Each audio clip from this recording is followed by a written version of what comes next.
our previous video, we know how much water is entering our irrigation system. So now let's talk about the water coming out and understanding our plant's needs. In this case, my tree is in a 16-inch pot, and there are a couple characteristics that we need to understand of the soil to understand how to have the water penetrate the pot all the way down through the bottom of the pot to irrigate the entire tree. So we first want to understand the soil type. There are essentially three different types of soils. There's sandy, loomy, and then there's clay. So if you have a very sandy soil, the water is going to penetrate quickly through the soil and down into the pot. When you have water that's going into the pot, there is something called capillary reaction, where the water will distribute uniformly, will distribute outward as well as it percolates down into the soil. In sandy soil, the water will not come out as much and will go straight to the bottom. In those cases with sandy soil, you want to water slowly. And you want to water for a longer period of time. So this way, if some water comes in and it goes down, but it also allows time for the water to percolate, or the capillary reaction to work, for the water to go outward to ensure that the entire root zone of the pot is hydrated and all the roots are collecting water and nutrients or what have you that is going through your irrigation system. If you haven't seen my video on fertigation, I strongly recommend it. We talk about how to add fertilizer into your irrigation system, and that's some of the nutrients that will be in the soil or in the water that's going into your soil. So that's sandy. The opposite end of the spectrum is a clay soil. In that case, the water doesn't really penetrate so quickly down to the soil. It may puddle at the top and not really provide a long enough opportunity for the water to go down and percolate through the bottom of the pot. In those cases, you want to water at a slow rate, but enough time for it to penetrate. In those cases, you may need to be watering for a longer extended period of time, so the water can go in and percolate a little bit down, then add a little more water, percolate down, and so forth. In loomy soil, which is what I have here, the water is going to go in and it's going to essentially wick its way down as well as wick its way out. So in that case, I'm going to water and kind of watch my watering process so I can see how the water reacts inside my pot. This will help us understand how much water needs to be delivered and at what time the water needs to be delivered. So that's our rate. So I make a similar analogy akin to, you need to go to the store that is 2 miles away. You could drive there at 30 miles per hour or 60 miles per hour. That doesn't mean that you actually need to go 30 miles, right? It doesn't mean you have to go 60 miles. You're just going to travel that distance over a certain period of time. Same thing. Although I have 360 gallons per hour coming out of my faucet, I'm not necessarily going to have to water at that rate. You can use an emitter at 1 gallon per hour, but if you only want to add a half a gallon, then you'd run that 1 gallon emitter for 30 minutes. That's a half of an hour. So half of that volume is going to be a half a gallon. The first thing I'm going to do is try to really understand my soil. Historically, before I had an irrigation system, what I did was I just watered my soil and looked at it and said, okay, great, it's watered. But now I want to kind of get a feel for how much water I'm going to add. So from our previous video, we had a 1 gallon jug of water that we filled. I'm going to use that water and I'm going to kind of just water the tree. Now, this is just an example. I've already had the trees watered. I don't want to overwater the tree. So, especially with the fruit ripening, I don't want to create splitting. If I overwater my fig trees during the fruiting, I could create some splitting of the fruit. So, here we go. Take my 1 gallon jug and I'm just going to pour a little bit in at a time. And then I watch how the water goes down. And I'm going to pour a little more. And when I basically understand about how much water I'm going to give it, I'm going to say, okay, hey, maybe that would be a normal watering.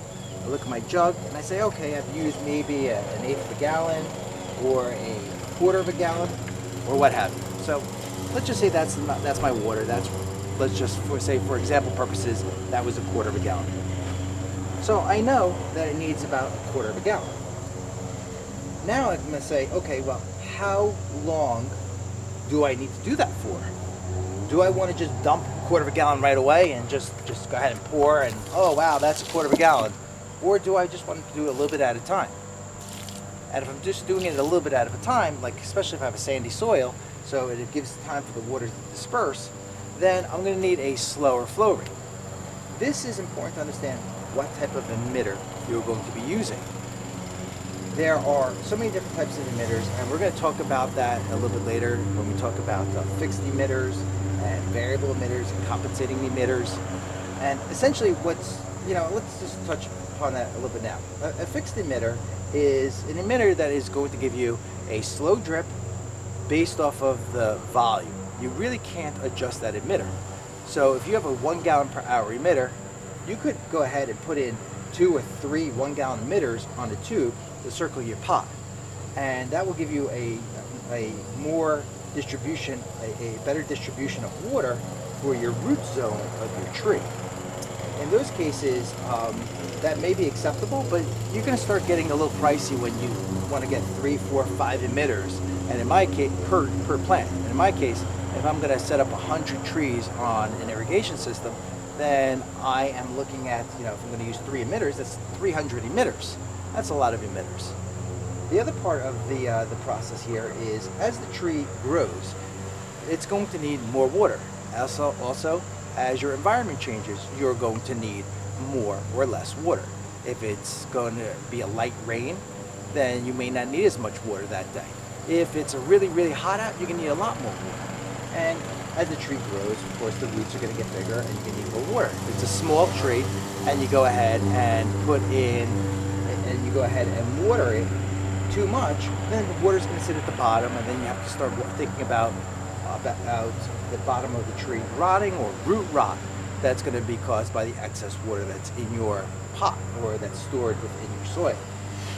So for that reason alone, I really like these variable emitters. They run between 5 gallons per hour and I think it's 15 gallons per hour.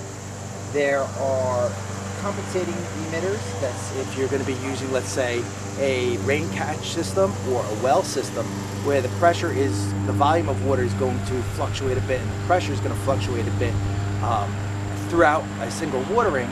Those emitters are going to regulate the amount of water that's coming out to be more consistent.